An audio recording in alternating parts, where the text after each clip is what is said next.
Assalamualaikum warahmatullahi wabarakatuh. Nama saya Filza Mahdi Putri dari PJKD NIM 1906116432212. Di sini saya akan menjelaskan kembali tentang konsep dan teori bermain. Bermain merupakan hal yang menyenangkan. Bermain dimulai dari diri sendiri, merupakan hal yang fleksibel atau sesuai keinginan kita, berorientasi pada proses, tidak berdasarkan paksaan agar mendapatkan hasil yang maksimal. Bermain dilakukan secara sukarela, tanpa paksaan dan menyenangkan. Karena jika bermain dilakukan dengan paksaan, tidak secara dari hati nurani kita, akan mendapatkan hasil yang tidak positif. Bermain beda dengan bekerja. Jika bermain itu bebas mengeksplorasi benda-benda yang di sekitar kita, benda-benda yang di dekat kita yang dapat dijadikan sebuah permainan. Dengan kita membuat sebuah permainan, kita akan menjadi lebih berkembang. Tidak harus diselesaikan, karena jika bermain diselesaikan sama dong dengan bekerja. Karena bermain itu hanya untuk bersenang-senang dan kita hanya mendapatkan hal-hal yang positif. Dapat berinteraksi dengan pasangan. Kita dapat bermain dengan teman kita, orang tua kita, atau orang-orang di sekitar kita. Karena bermain dengan orang-orang di sekitar kita, kita dapat lebih senang. Karena jika bermain dengan diri sendiri, kita akan merasa kesepian. Jarang dievaluasi oleh guru. Karena itu, bermain itu hanya untuk hal-hal yang menyenangkan, bukan untuk mendapatkan sebuah hasil yang maksimal. Beda dengan bekerja. Bekerja dirancang dan di bawah perintah guru agar mendapatkan hasil yang terbaik. Jadi kita melakukan suatu pekerjaan itu sesuai dengan perintah seorang guru agar mendapatkan hasil yang terbaik. Jika kita tidak menaati perintah dari guru, kita akan mendapatkan hasil yang jelek. Bekerja tidak selalu menyenangkan atau menyedihkan. Kadang menyenangkan, kadang menyedihkan, tergantung kita berhasil apa tidak menjalankan pekerjaan tersebut. Bekerja sering dilakukan secara individu, dan dari hasil kerjaan kita akan dievaluasi oleh guru, mana yang salah, mana yang benar. Jadi kita akan tahu mana kesalahan kita dalam melakukan pekerjaan tersebut. Bermain menurut para ahli. Menurut Herbert Spencer, anak bermain karena punya energi lebih. Karena tidak semua anak itu mempunyai energi yang sama. Menurut Herbert Spencer, anak bermain itu karena mempunyai energi yang lebih. Jadi mereka menghabiskan energinya itu dengan bermain, dan dengan bermain dia itu mendapatkan hal-hal yang menyenangkan. Beda lagi menurut Moritz Lazarus. Moritz Lazarus mengatakan, anak bermain karena memerlukan penyegaran kembali atau mengembalikan energi yang habis untuk kegiatan sehari-hari.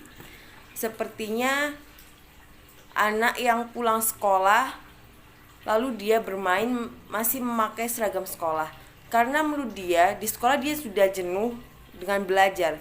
Jadi mereka pulang tanpa ganti baju, dia tuh langsung bermain dengan teman-temannya yang di sekitar. Beda lagi menurut Erikson. Menurut Erikson, anak bermain untuk mengembangkan rasa harga diri, untuk mempelajari keterampilan sosial.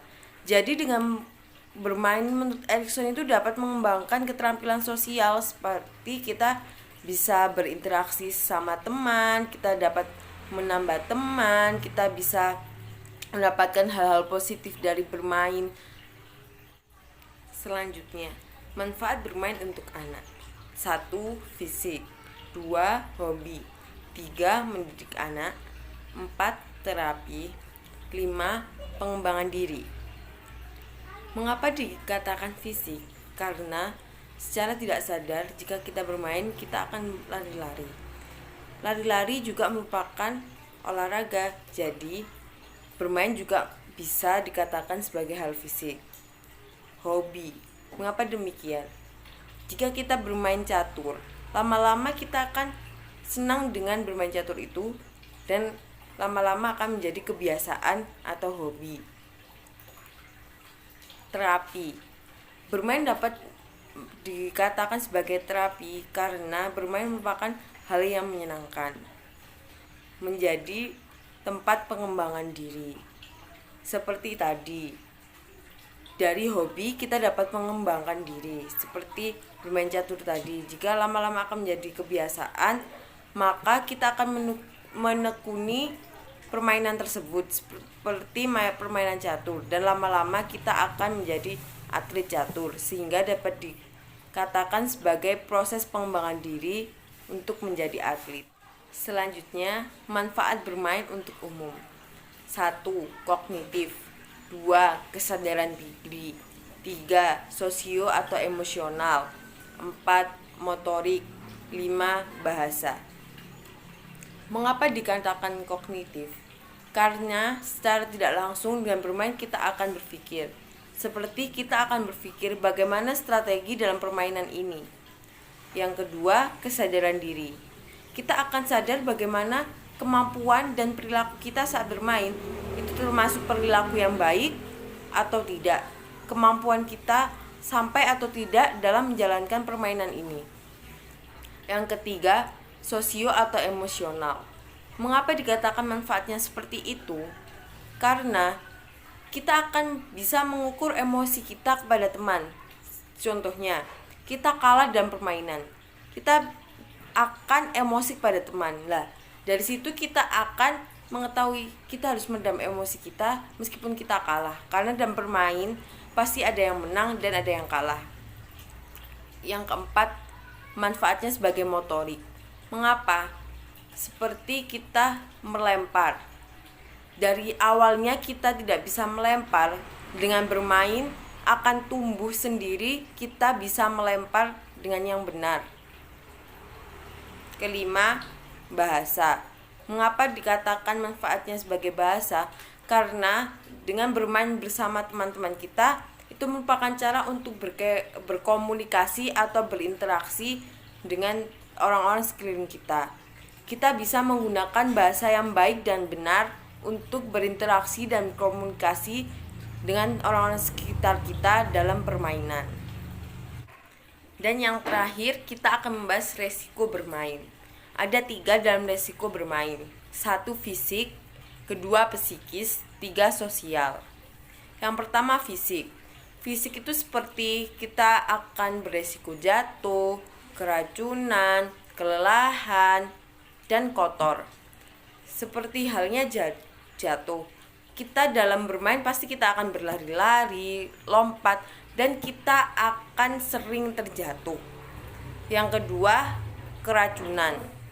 Mengapa demikian? Seperti kita dalam bermain plastisin. Kita kan jika anak kecil tidak tahu itu plastisin seperti apa. Kita habis bermain plastisin, kita makan makanan, kita belum cuci tangan, maka akan terjadi keracunan. Kelelahan. Bermain lebih dari porsi energi dalam tubuh kita akan menyebabkan kelelahan, dan itu tidak baik. Kotor. Mengapa kotor? Kita bermain pastikan jatuh tadi, atau kita bermain di lumpur-lumpur, kan membuat badan kita itu menjadi kotor. Yang kedua itu psikis. Psikis itu akan menimbulkan kebosanan, motivasi berkurang, dan emosi labil. Yang ketiga yaitu sosial, akan menyebabkan bertengkar dan minus sosialisasi. Mengapa bertengkar?